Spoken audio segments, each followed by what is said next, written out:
when Alec was just a brat who spent most of his time doing useless things like fishing around the capital.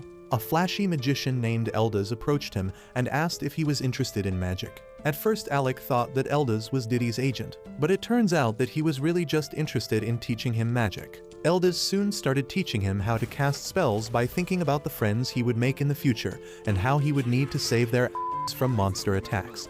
Thanks to his trauma-heavy teaching methods, Alec managed to learn magic quickly. Even then, he was disappointed that it took him a whole day to learn a single spell, and he didn't even listen to Eldaz mumbling that it takes normal people a month to learn that spell. Alec eagerly asked Eldaz to teach him another spell, but he told the overeager boy that one spell was enough for the day. Alec was not satisfied by that, but Eldaz remained firm on his decision, and they decided to waste the rest of their time by fishing. Alec kept pouting like a bitch the entire time, but then Eldaz stoked his ego by telling him that he had great talent for magic. He told Alec that even without his lessons, he would become a great magician in the future, and asked him to leave it to fate. Alec was shocked to hear this, and he asks Eldaz why was he teaching him magic in the first place. Before he could give an answer, a fish got caught in his line and Eldaz panicked because he had never caught a fish before. Alec laughed at him before helping him out, saying that a magician as skilled as him should know how to catch fish. Anyway, their life as a student and teacher continued as time passed, and Eldaz taught Alec a lot about magic. But then one day, Eldaz suddenly announced that he was leaving the capital. Alec was devastated by this news because that meant he would never meet his teacher again. But Eldaz had a final piece of advice for him. He told Alec that if he ever got the chance to become a court magician in the future, he should refuse to take the role. Alec couldn't understand what he meant by that and asked Eldaz why did he even teach him magic in the first place. Eldaz shed his gloomy expression for a moment as he talked about Alec's late mother, who did him a great favor when she was alive, and he was just trying to repay her son by teaching him. That was the last time Alec saw his teacher, and he worked hard to enter the Royal Magic Academy so that he could meet him again. There, Alec finds that Eldaz was once a student of the same academy, and he graduated at the top of his class, becoming a court magician soon after that. However, he was kicked out from that post in a few years, and Alec realizes why Eldaz told him not to become a court magician. Instead of following his advice, Alec decides to become a court magician so that he can the unfair imperial court itself. Long story short, he succeeds in achieving his goal and becomes a court magician, but turns out, he should have listened to his teacher's advice.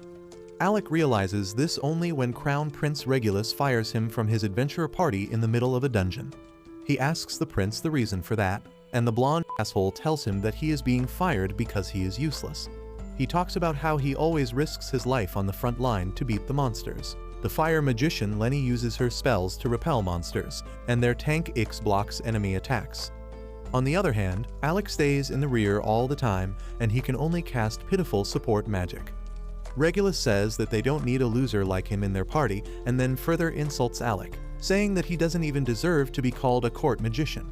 Alec tries to explain the reason why he only uses support magic, but Regulus doesn't want to hear his answer. Lenny also agrees with him, calling Alec a coward who doesn't have the guts to go deeper into the dungeon, and he is always holding them back. Ix silently nods in agreement as well, and then Lenny says that they have put up with him all this time because the king ordered him to join their party. However, now that the prince has decided to kick him out, she sees no reason for behaving politely with him.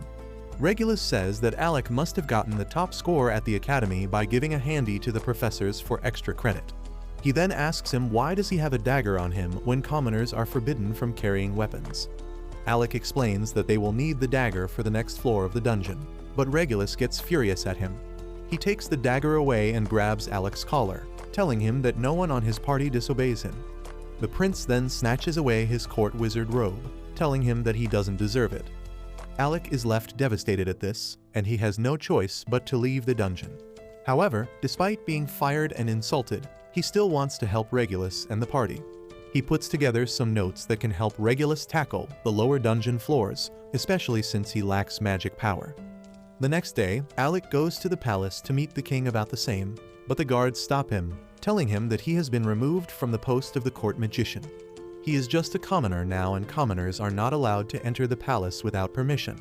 Alec is shocked to hear this, and just then, Lenny comes there to rub salt on his wounds. She tells him to get lost and then walks back inside the palace, but Alec asks her to listen to him just once. He requests her to take the notes he has compiled to the king, because he was the one who assigned him as the court magician and told him to join the prince's party. Lenny takes the notes from him, only to tear them and stomp on them. She then orders the guards to kick the commoner, and Alec is left hopeless and jobless in the middle of the city. He finally realizes that he should have listened to Elda's and not become a court magician, when suddenly he hears a familiar voice calling his name. Alec turns around and sees a redhead staring at him, and then she suddenly runs to hug him. He takes a moment to process what is happening, but then finally recognizes the girl as Yora, an old friend of his from his academy days. They sit down to catch up with each other, and Alec tells Yora the story of how he was kicked out from the prince's party as well as his position as the court magician. Yora is furious to hear this, and she curses the kingdom that discriminates between nobles and commoners.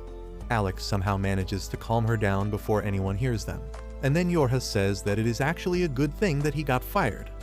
Alec isn't even hurt by her statement after all the bullshit he has been through in the past 2 days, but then Yora reminds him that she once promised that she would make him join her party someday. Alec remembers that, and then Yora reveals that she came to the capital for the same reason. She gets up and stretches her hand towards Alec, asking him to conquer dungeons with her. He is happy to receive the offer, but he has started doubting himself after being fired from his job. However, Yora doesn't care about any of that. She tells Alec that the only person she wants to join her team is him, and no other magician can take his place. He gets emotional on hearing this and immediately takes up her offer, and Yora gladly welcomes him to her a rank party lasting period. The next day, Alec leaves the country along with Yora, and he dreams about Elda's advice of not becoming a court magician. A few days later, the news of Alec leaving the country reaches Regulus and his party, and they couldn't care less about him. Regulus talks about how Alec was hailed as a genius among the academy students, and he had high hopes from him. He thinks that they wasted their time because of him, but Lenny says that they don't need to worry about that now because soon a pure-blooded noble will join their party and they will become much more powerful. Meanwhile, Alec and Yora reach Fizzle, the city of dungeons. Yora tells him about how this city is the base of a lot of adventurers since it doesn't discriminate between the nobles and commoners. She is eager to get Alec registered as an adventurer quickly, but once they reach the guild, they are in for a shock. The receptionist tells Alec that he can't be registered with Yora's party because they go beyond floor 30 of the dungeon, and he needs to be a member of the guild for 2 years before he can be allowed to join them. Yora throws a tantrum on hearing this and asks the receptionist to make an exception for Alec, but she refuses. Yora asks if her friend Kraja didn't approach her about this matter, and the receptionist affirms that Kraja came here and threatened them to let Alec join. However, the receptionists deal with nutjobs like her every day, so they didn't even budge. Alec and Yora return empty-handed from the guild and take a break at a public park. As they eat lunch, Yora tells Alec that they have reached floor 52 of the dungeon, and they can't wait 2 years for him to join their party. However, she is not one to lose hope and decides that if they can't go to dungeons deeper than floor 30, they will go to the shallower dungeons as warm-up. Alec is on board with that idea, and they immediately go to a low-level dungeon with insect monsters. Yora uses her reinforcement magic to boost Alec's speed and darts around her, taking down the monsters with ease. However, things get serious when Yora notices that the number of the bugs is not decreasing and they seem to be getting stronger. Alec agrees with her, pointing out that there must be something wrong in the nest that is forcing the monsters to act like this, but it is still under their control. As they keep fighting against the monsters, Yora activates her shield and begins charging ahead to find their nest. Alec tells her that she is taking a big risk by doing that, but she tells him that this much is nothing.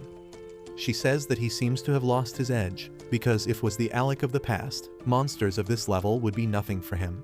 She asks him to trust her and become his real self once again.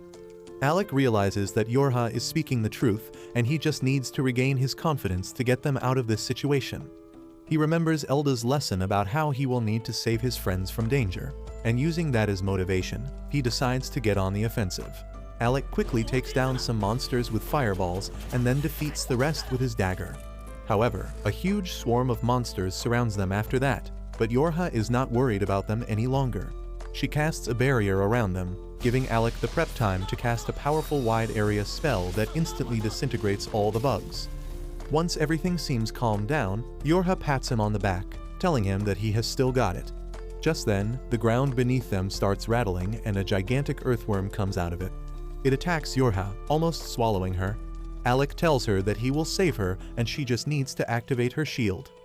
Yora fully trusts him, and she activates her shield spell as Alec summons a fire serpent and attacks the earthworm with it, turning it to ash. Yora is completely unharmed by the fire, and as she descends to the ground, she runs towards Alec. She says that he is still the strongest attack mage she knows, and their fight reminded her of their academy days. Back then, they were struggling against a 5-headed dragon that was too tough for their weapons, and its attacks were too relentless. However, Alec obliterated the monster with just one spell after enough prep time.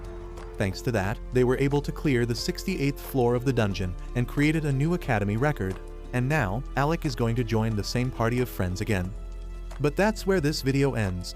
Remember to like and subscribe to the channel. Thanks for watching, and I'll see you next time.